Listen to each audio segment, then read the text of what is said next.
Assalamu alaikum warahmatullahi wabarakatuh. Hope everyone is doing well. We are back another week with just some quickly weekly roundups and discussion of what's been happening, what uh, obviously has been shipping up in the news, and anything else that we can share beyond in that instance. Um, Obviously, I think the top news that's been playing with everyone and anyone's mind all across has been pretty much about the COVID situation. So things are evolving, things are changing across a number of different areas and regions, things are enhancing or getting better in some parts of the world. But obviously, some of the variants that we've seen recently, especially the Delta variant, as it has been called quite frequently, is creating a bit of a mayhem in different parts of the world. But there is again expectation and hope that things tend to improve over the coming weeks, and the vaccination rates and the people who are double vaccinated in that instance, not even just the first jab, but properly vaccinated across both vaccinations that have been offered to a number of people, start to take shape, and we see a slight degree of improvement in in a way the situation overall. Cases started to drop, um, and we don't see the mortality or the hospitalization rates that many people have been fearing will get worse over time. Obviously, I think the big talking point, especially in UK over the recent weeks, has been around football. So that's also something that's growing up more and more. Um, and closer to we get to Sunday, obviously that's going to take a bit of an impact in that regard as well. So the other things that have been happening, obviously, I think there's lots building up in across the world, and one of the key things that is obviously coming back as quite an important factor in the recent weeks has been what the future of traveling might be. Um, Many firms in UK, especially linked to the travel industry, hospitality industry, they feel that the government restrictions and the travel lists that have been identified and introduced over the last few months have been creating a bit of a headache for many businesses. One day there's a country that is announced either in one category and then it is recategorized very soon into another. Uh, that obviously creates a bit of an issue and impact on how these firms are able to plan, build up their plans, or build up their any kind of future investment strategies, even if they have to in that regard. So that's always a challenge for the airline and the travel businesses. And we can see Ryanair, BA, and some of the other ones have now taken legal action in a way to basically bring this requirement in front of the government that they need to have more transparency in their decision making, and in a way how the countries are reclassified into different lists, what kind of COVID threat example data has been factored in, and how this can be improved or better made transparent for the firms to know better so that they are able to better advise all their customers in the long run as well. So now these companies obviously are going to take a bit of a legal action. So we'll see how that shapes up and what kind of impact does it create on the overall side of the businesses and the government as well. So that's obviously shaping up, and we will see how this continues to be a factor. We will hopefully see more and more clarity, transparency that is being brought in by the government as well as from the businesses who are obviously operating under the guidelines provided by the government to understand better and then shape up how things can get better in the future in that instance. Um, well, then I think one thing that obviously the top thing that many people have been following and quite closely following obviously is the football, and first time in more than 55 years since 1966 when the English football team, the men's football team, was in the final at Wembley and obviously won that World Cup. This is the first time that any of the English men's squads or teams since the last 55 years have qualified to a final at any major tournament, whether it's the World Cup or the Euros. So this year, again, it's quite a special one. I think the Euros were delayed from last year when they were supposed to happen in 2020, but because of the coronavirus situation, they were not able to be organized. So this year, they've been spread across different countries in Europe, 11 different countries. And now, after 55 years, England's team has reached the final, which they are going to play on Sunday with Italy. So it's going to really become a quite a hotly contested match in my view, because Italy has been playing some really beautiful football, and England has been obviously gaining confidence over the last few weeks. While they have pretty much played across a number of different teams, they won against Germany. That was quite a remarkable win for Germany, for England, as a 2-0 scoreline. This is going to be an interesting match on Sunday, and pretty much across UK, London, and anywhere else, as we've been hearing and seeing across news and different things. People are really excited, and they are really looking forward to the match, and how this shapes up is going to pretty much decide the national mood, I would say, for the many weeks to come. So this is going to be an interesting encounter, while England is going to have the first final in 55 years. And obviously, they're going to see a lot of interest from new fans, from people who have been following football, um, and people who obviously live in England and UK in general. So it's going to be a highly interesting weekend for many folks in that regard. Um, One thing, obviously, I think linked to Euro has been the focus by a number of different football organizers across the world, including the UEFA, as it is known, the European Football Association, of really tackling hate, racism in sport. And one of the most visually, in a way, strong reminders of how the players and everyone else involved with the football is really committing to create that equal opportunity scope for different people, is the players taking the knee before any match. So you can see Jack Grealish and Calvin Phillips in this picture, that every before the start of every match, essentially, many players have been going down their knee in solidarity with the anti-racism protests, or in solidarity with the kind of idea that sports should be bringing equality all across. And it was obviously started back in 2016 by Colin Kaepernick, who took a knee during the national anthem of US, claiming that he cannot stand up and honor everything in that regard, um, as things are evolving and changing in the US, and how the race relations and the issues in the country have been impacting the general mood and the audiences in that regard. So obviously, I think that that's a continued issue at Euros as well. Many of the players have taken a knee. Many of the crowds have been getting involved. Some people have appreciated it. Some people have spoken against it. That this is a case of bringing politics in a way to sports.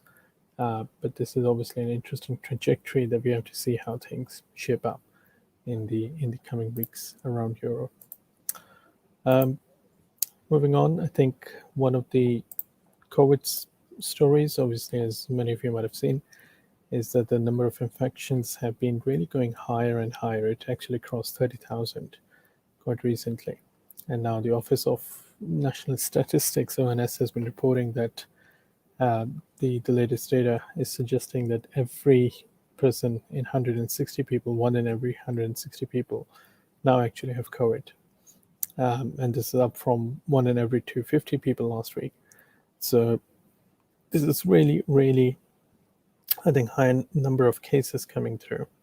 And obviously, I think 99% of the cases are coming through of the Delta variant, which means that it has really spread across the most of the people in the country as well.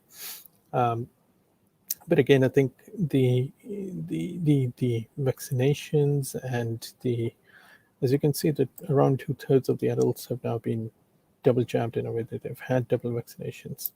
So the rate of hospitalization and the mortality rate has been really on the lower end, luckily, and hence it is not creating such a massive issue, which hopefully is going to remain the same. The the government has obviously announced that they are going to go ahead in terms of easing out all restrictions on 19th of July. So the final step of unlocking, as it is known, that most of the rules will end on the 19th of July.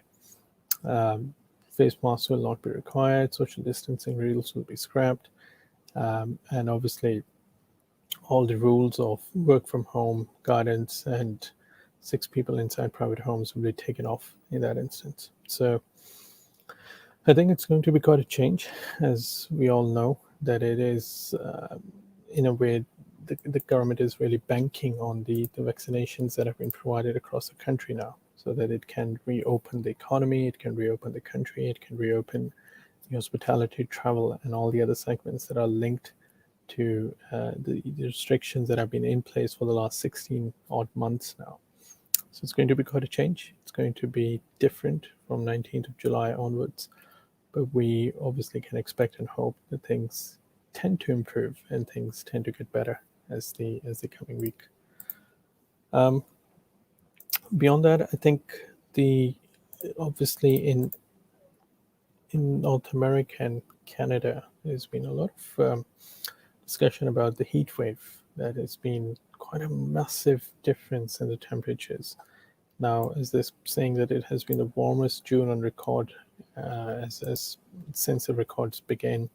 Basically, that the heat in North America and Canada was so severe that many people actually lost their lives as well.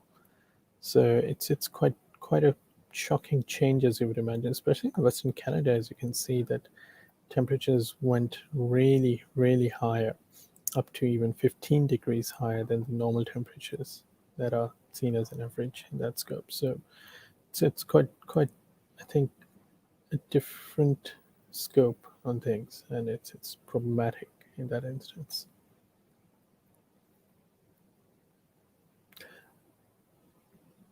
But again, we hope and pray that things tend to improve and people do not suffer from the calamity of harsh temperatures. And we see improvements coming through and through. And hopefully things do not deteriorate further in that instance and people are able to recover as well. Some of the other things, I think, as many of you might have heard and seen about the Suez Canal blockade, the ship that went sideways in the Suez Canal, Ever Given. It was stuck. It was then held back, obviously, for the last 3 months, so that all the kind of disruption and everything else can be worked out, and the compensation of disruption can be worked out between the Egyptian government and the owners of the fleet. So obviously, I think the settlement has finally been reached out. It's been since the last 3 months. Just being held in the Suez Canal, they haven't been able to work out something else. And then I think in a way that this is in any sense or one sense in a way that this is quite a different area, as you guys have seen all the images that have been coming out and all the different things that has been happening in Suez Canal. So now that finally the ship is free, finally the ship that was in the Ismaili airport is leaving, and people are hoping that it doesn't block or the blockades do not continue in the future at any point in time, because a single blockade in the Suez Canal can have a greater impact across all of ocean traffic. And many of the impacts are kind of something that reverberates across economics, in the financial markets, and even beyond, essentially. So hopefully that doesn't happen in the future again, or we might see this repeat of this blockade that has impacted so many different things on the wider scale as well. Some of the, I think, obviously, as things that are improving to a certain degree, we can see, I think, in China, I was reading this report that many of you might be well aware that pandas have been considered as endangered species for a while now. But now there is a lot of growth in the population of pandas in the world. And finally, China has stated that they are no more classified as endangered, but they are still vulnerable. but hopefully there are now a number of pandas in the world, and the growth rate have really substantially recovered enough to have this species to continue in the future as well, which is good news because, as we know, many of the plant and animal species have been becoming extinct because of the impact of climate change, because of the impact of man-made errors, and some of the things that have been happening in the nature as well. So it's good to see that pandas at least are surviving all these changes, and there isn't any significant impact coming through in that regard. Over in Bangladesh, I think quite a sad story developing. Factory caught fire. More than 50 people have been killed. More than 50 people lost their lives in this factory fire. It was a plastics and chemicals factory. And again, because of the proximity of populations, the way fire services are managed, and I think the way different building standards are met in that part of the world, in Pakistan, in India, and Bangladesh, any even minor incident causes a lot of damage. And I think this is something we should all consider and think about on how it can be improved and how we can really work together to bring these standardized approaches of safety and health and safety regulatory elements that can be introduced all across the world. Otherwise, even minor incidents, as I mentioned, will end up with a lot of losses of life all across. And this is something that is obviously not to be appreciated in that instance, that a single person losing their life creates a big hole for all across the family, friends in the wider circle in that instance. So in Bangladesh, I think this sad story obviously developed, and we hope and pray that people who have lost their lives do find some degree of support from the government for their families and everything else in the wider sense. So that's some quick updates on things that have been happening, some things that have been shaping up. Today, our friend Brother Nizam, he's taken up with some work, so he won't be able to join today. So we'll keep it to 15-20 minutes as just a quick overview of things that are happening and shaping around the world.